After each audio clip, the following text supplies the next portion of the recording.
Bonjour et bienvenue à cette Network Masterclass. Aujourd'hui, on va traiter un lab qui portera sur le MPLS et plus précisément la notion de VRF Lite.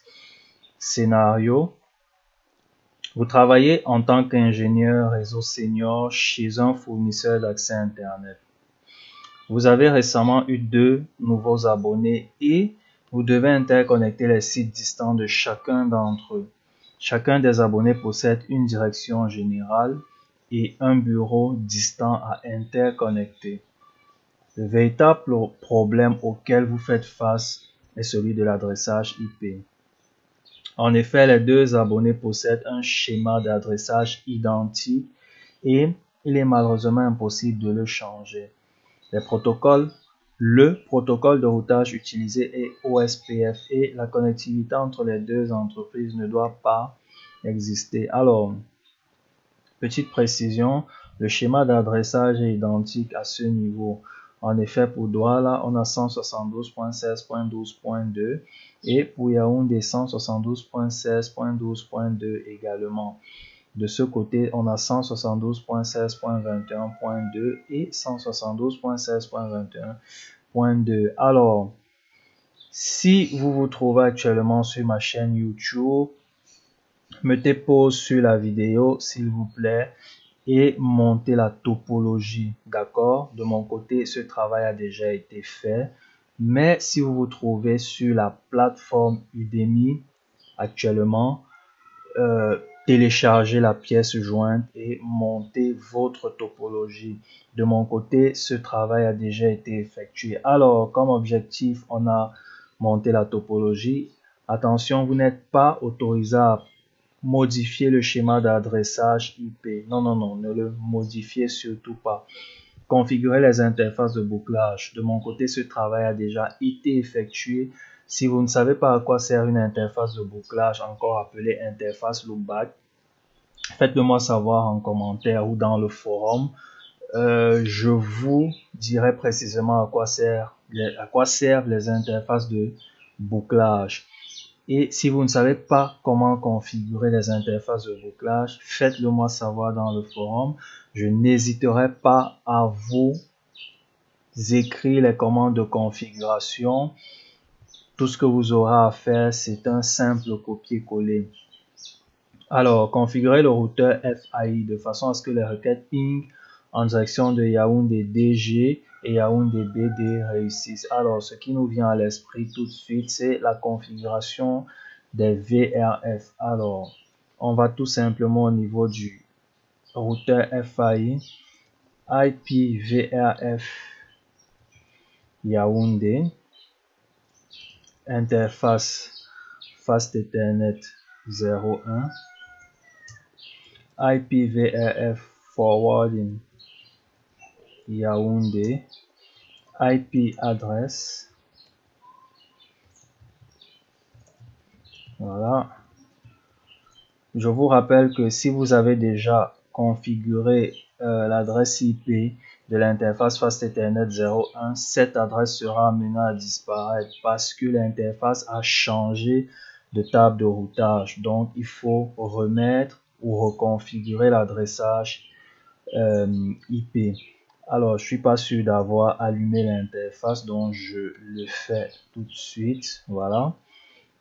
À présent, interface Fast Ethernet 3.0, IPVRF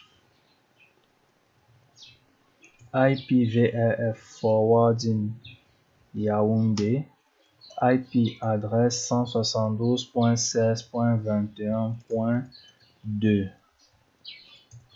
D'accord, no shutdown. Douchou IP VRF, on a le VRF Yaoundé qui a été créé et les interfaces qui y sont associées sont la Fast Ethernet 01 et la Fast Ethernet 3.0. Alors, doping VRF Yaoundé 172.16.12.1. Doping VRF Yaoundé 172.16.21.3. Alors, ce que je viens de faire, c'est juste lancer une requête ping de FAI vers Yaoundé DG et de FAI vers Yaoundé BD. Nos requêtes ping ont réussi. Alors, configurer le routeur FAI de façon à ce que les requêtes ping en direction de Douala DG et Douala BD réussissent. On repart au niveau de notre topologie. On ouvre l'invite de commande de notre fournisseur d'accès Internet. On crée le VRF Douala. D'accord. Interface Fast Ethernet 00 IPVRF Forwarding Douala. On lui met une adresse IP 172.16.12.2. On lui attribue un masque de sous-réseau en /24 et on prend soin de l'allumer. Interface Fast Ethernet 2.0. IP adresse 172.IPVRF Forwarding Douala. IP adresse 172.16.21.2. OK. No shutdown. Do show IP interface brief. OK. Do show IP VRF. Alors, les VRF que nous avons ont pour nom Douala et Yaoundé. Dans Douala, les interfaces associées sont Fast Ethernet 00 et Fast Ethernet 2.0. Et dans Yaoundé, les interfaces associées sont Fast Ethernet 01 et Fast Ethernet 3.0. Doping VRF Douala 172.16.12.1.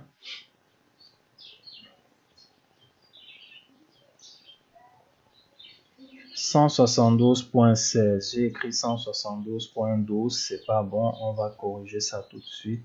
172.16.12.1. Doping VRF Douala 172.16.21.3.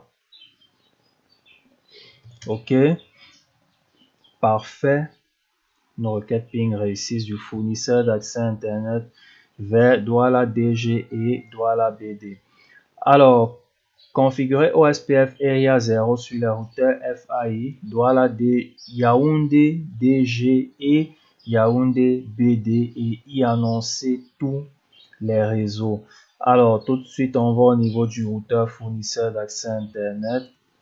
Routeur OSPF 1. VRF Yaoundé, d'accord, network,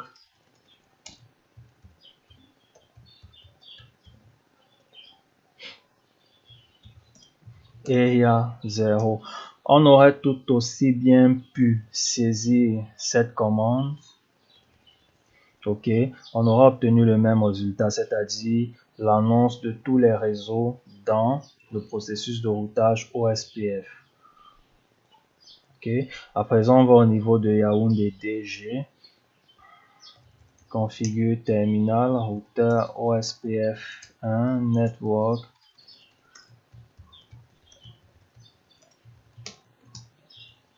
OK. À présent, on va au niveau de Yaoundé BD. Configure terminal, routeur OSPF 1, network.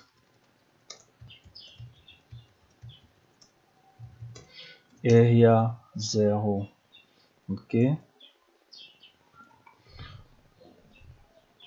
On a configuré le processus de routage OSPF sur les routeurs Yaoundé DG, Yaoundé BG et on y a annoncé tous les réseaux. À présent, il s'agit de configurer OSPF Area 0 sur tous les routeurs FAI, Douala DG et Douala BD et y annoncer les réseaux, tous les réseaux. C'est ce qu'on va faire tout de suite.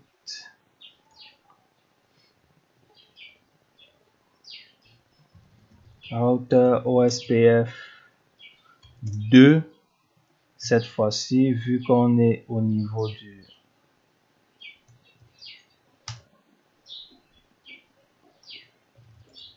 routeur FAI, routeur OSPF 2 VRF Douala, network,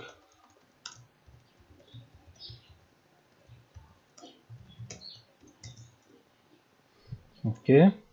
À présent, on va au niveau de Douala DG, configure terminal, routeur OSPF 1, network,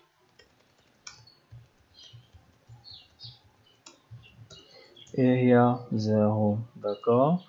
Maintenant, on va au niveau de Douala BD, configure terminal, routeur OSPF 1, network,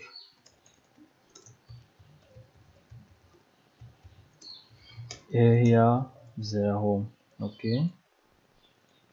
À présent, on nous dit, le routeur Yaoundé DG doit pouvoir voir l'interface de bouclage de Yaoundé BD et vice versa.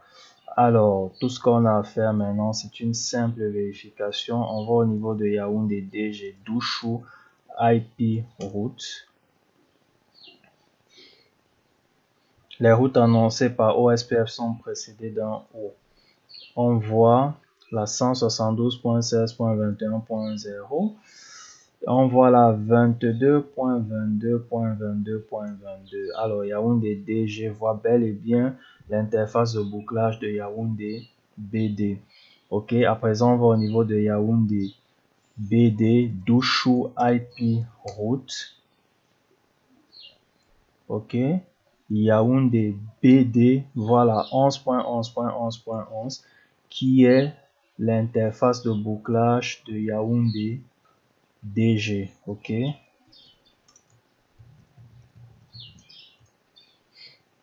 Ok. Ensuite, on dit le routeur Douala DG doit pouvoir voir l'interface de bouclage de Douala BD et vice versa. On se rend tout simplement au niveau de Douala DG, Douchou IP route, Douala DG,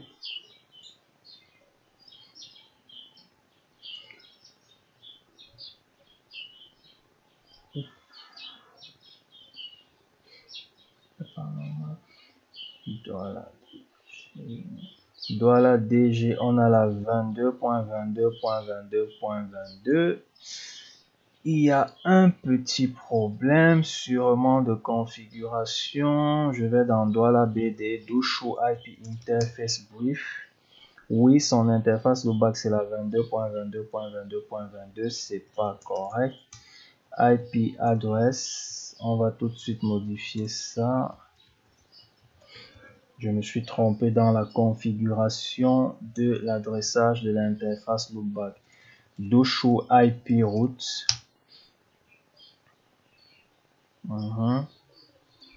Douala DG également, je dois modifier son interface loopback.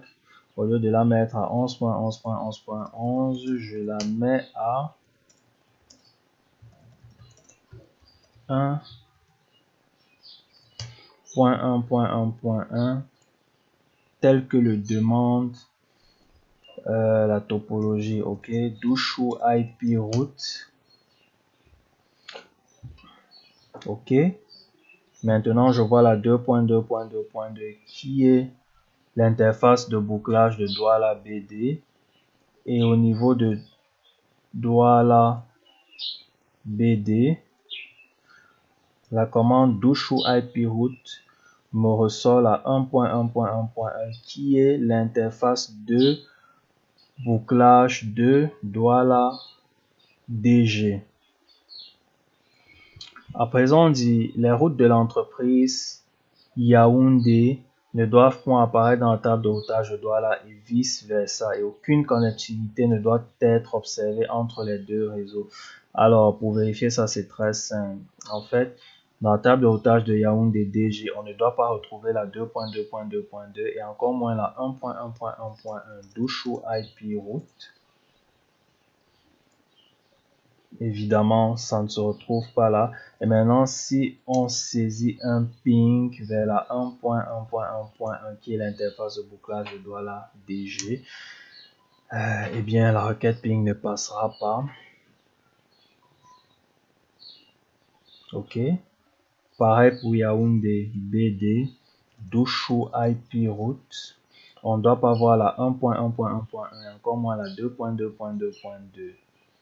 OK, ce n'est pas le cas ici. Et toute requête ping vers la 2.2.2.2 par exemple serait en échec. Voilà.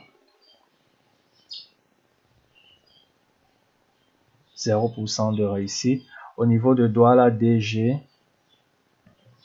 on voit bien que dans sa table de routage, on n'a pas la 11.11.11.11 et encore moins la 22.22.22.22. On va quand même lancer un ping à tout hasard de Douala vers Yaoundé. On voit bien que les tables de routage des différents abonnés ne communiquent pas. OK. Bien, tous nos objectifs ayant été atteints, je dois vous dire que si vous vous trouvez actuellement sur ma chaîne YouTube et que vous souhaitez aller plus loin et suivre la formation CCNP Route, Cisco CCNP Route, je vous invite à cliquer sur le lien qui se trouve en bas de cette vidéo, c'est-à-dire dans la description de cette vidéo, et de me retrouver tout de suite sur la plateforme Udemy. Alors, à tout de suite.